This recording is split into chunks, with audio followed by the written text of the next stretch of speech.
So next up we have Jessie Reimers from Get a Fresh Start with the Heart Foundation petition. I'm sure many of you know Jessie, so if you'd like to come up, thanks.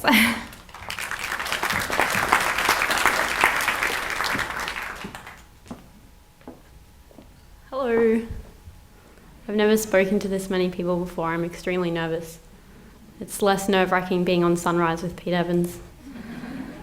So why the Heart Foundation petition? I had a woman on my blog the other day, or on my Facebook page, who was really upset with me for a blog post I did about margarine and the detrimental health effects, because she said her white bread and margarine is her special treat. And I was like, really? Find a new treat, that's horrible. Just replace that with butter. So the Heart Foundation, why I have a big beef with them, the advice they give and the food they promote literally causes heart disease and inflammation, and that equals obviously chronic degenerative illness as well. So all of the advice they give is linked with macular degeneration, type 2 diabetes, cancer, Alzheimer's, arthritis, and gut health issues, which is something that I'm very passionate about. The list goes on. So the reason I started the petition, obviously some of you may know my story, but I had a lot of my own severe health problems. In 2011, I was 38 kilos. I was hospitalized multiple times. I had adenovirus, Epstein-Barr virus. I was developing chronic fatigue at the age of 20, and I literally had to be basically nursed. I couldn't even get out of bed to walk to the toilet. I had to be carried to the bathroom. So I was told that food had nothing to do with any of my symptoms.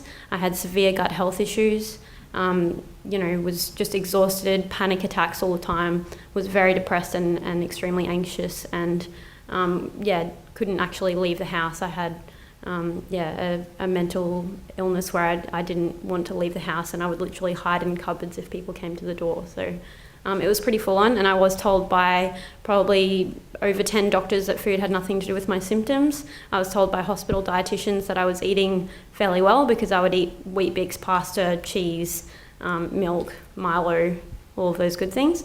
That was a good diet. And I was told that it was basically all in my head and prescribed antidepressants and sleeping pills. So what I did was start to do my own research. It was basically change something or, die, or just continue to be very, very unwell until imminent death, basically. So I did start doing my own research and reading, and that's where I found I was just horrified at the advice we're giving, eat margarine, low fat, high carbohydrate, highly refined carbohydrates. So that's why I started. I literally didn't even know what the Heart Foundation gave as advice, and when I went on their website and saw what they were promoting, the same day I started the petition. So obviously margarine is a highly processed substance made from cheap vegetable oils and seed oils, and then they processed it to a very high temperature and use pressure, and they have to colour it and add all these other things to make it look, taste and smell like butter when you could just eat butter. So it's highly inflammatory, causes free radicals, and is an extremely damaging product that is not good for your health.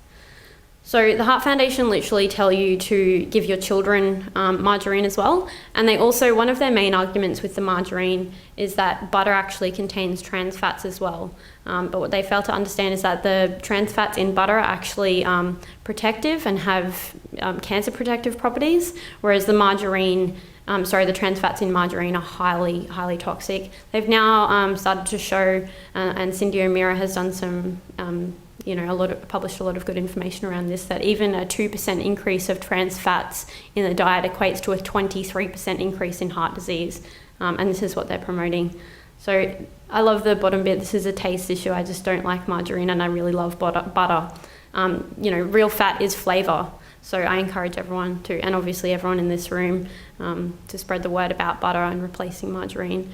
And if you go to a cafe and they give you margarine, actually speak to those cafe owners and say, no, give me real butter, get real butter in, this is dodgy rubbish.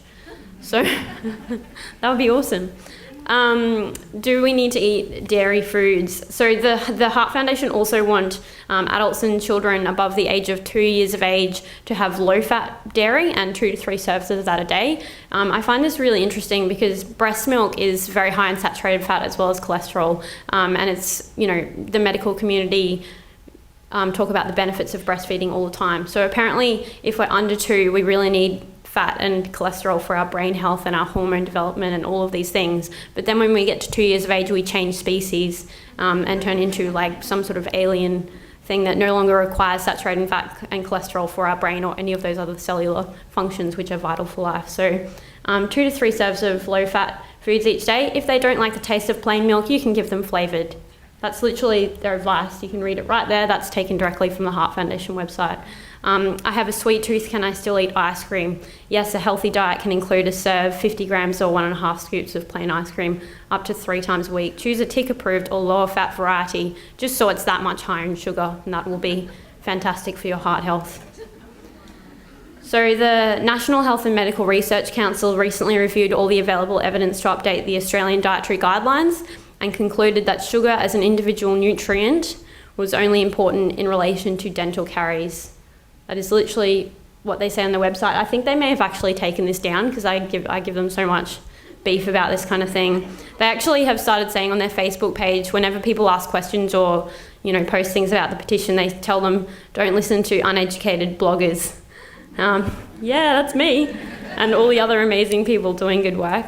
But they're not listening to the science. Like we've just heard from so many people that have science evidence, peer-reviewed, randomised, clinical controlled trials, and they're not listening to that, but they tell people not to listen to uneducated bloggers. So they are the most ridiculous organisation, alongside Diabetes Australia and the Dietitians Association and all that. Sponsored by Nestle, Unilever and Fluoroproactive. It's excellent.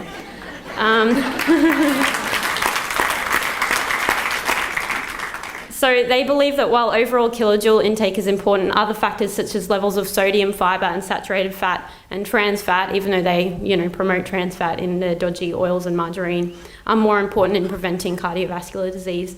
The advice of the National Heart Foundation of Australia is based on sound science, and we will continue to review new scientific evidence as it becomes available, as long as it's sponsored by Nestle, Unilever and Fluoroproactive.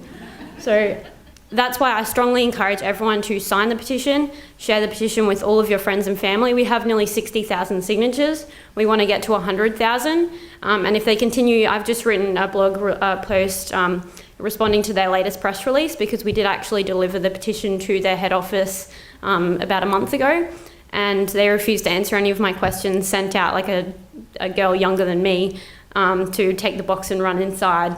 And they're continuing to, not look at the science and not change their advice. So keep fighting. I found this really interesting. I won't play the video because I don't think the internet's hooked up. But they released a TV advertisement sponsored by the Cancer Council and the Heart Foundation depicting a guy drinking a glass of Coke. And the Coke turned into fat, and they were saying that the sugar in Coke can lead to heart disease. So I found that really interesting because the low-fat mayonnaise with the tick of approval has more sugar in it than a can of Coke. So sugar's bad in Coke, but not in low-fat mayonnaise with the tick of approval. Very, very interesting. And, Milo cereal with the tick has 27% refined sugar and all those other excellent ingredients: wheat, corn, soy, milk solids. Milk solids are actually, so cholesterol is really necessary for our health, obviously, but when you're talking about milk solids, the processing actually oxidizes the cholesterol and is really damaging for heart health as well. So that's just like a heart disease recipe with a tick of approval. This is my favorite one. Pizza singles with a tick of approval. All of those, that's the entire ingredient list, like the base, toppings, mozzarella cheese, and sauce. Tick of approval. Disturbing. And of course, Tip Top Bread. I don't know if you've noticed, but they tell people not to listen to uneducated bloggers, and now they're kind of paying bloggers like the Organised Housewife and the Stay-at-Home Mum or the whatever she's called, to do blogs about how wonderful Tip Top white bread is, and the Tablelands margarine blog posts. So that's really interesting. They obviously understand the power of social media. So what can you do? You can sign the petition. We really, really want to get to 100,000. So if you can spread the word, send to your email list, database, Facebook, email, Instagram also, and get involved in our social media campaign. So literally just grab a bit of paper, write boycott the tick, or whatever message you want to send the Heart Foundation, and tag me at Get a Fresh Start on Instagram and Facebook. Use the hashtags Heart Foundation Petition, Boycott the Tick, Flick the Tick, No More Margarine, Get a Fresh Start. That would be awesome, even if you want to come outside and take a photo with me today and pop that up on social media. So this is the wellness pyramid, and it's actually the doTERRA wellness pyramid, but I added my own bit down the bottom. So thoughts, beliefs, attitude, energy, and spirituality. I did go really hardcore with just the eating right bit and forget the rest of the pyramid, and that sent me into a crazy person. So I think it's really important to have balance and movement, rest and managing stress. Reducing toxic load is a big one. So I know this is like a low carb forum, but it's really interesting when you look at your cosmetic products and like the perfumes and the shampoo, the body wash, all of these things that we use on our bodies. If anything has fragrance in the ingredients, that will generally contain phthalates, which is an endocrine disruptor and can really damage the way your hormones operate. So weight loss and wellness is about food, but it's also about getting rid of all of those household products and your cleaning products and what you use in your laundry and all those kinds of things. So that's why I've partnered up with doTERRA, and we can really help you learn how to make your own or get products that are actually safe for you and your family to use. Kristen from Inspired Living Events put on Unacceptable Levels the other night, and that really showed just how corrupt the industry is and how few standards they have in terms of what they put on the shelves and sell to us as safe. Phthalates are just one of the things. There's, you know, how they dye those sprays blue, they're using coal tar dyes, and there's just all kinds of unimaginable health ramifications of doing that kind of thing. So I'm really passionate also about informed self-care. Having alternatives for, you know, medications where you can is really important. I strongly believe that the medicine industry is necessary, and we are really lucky to have them in terms of acute situations, but their management of chronic degenerative lifestyle disease is crap, like, let's be honest. So looking at alternatives where you can, and then proactive medical care when it's necessary. So that's me. Thank you very much for listening, and yeah, spread the word.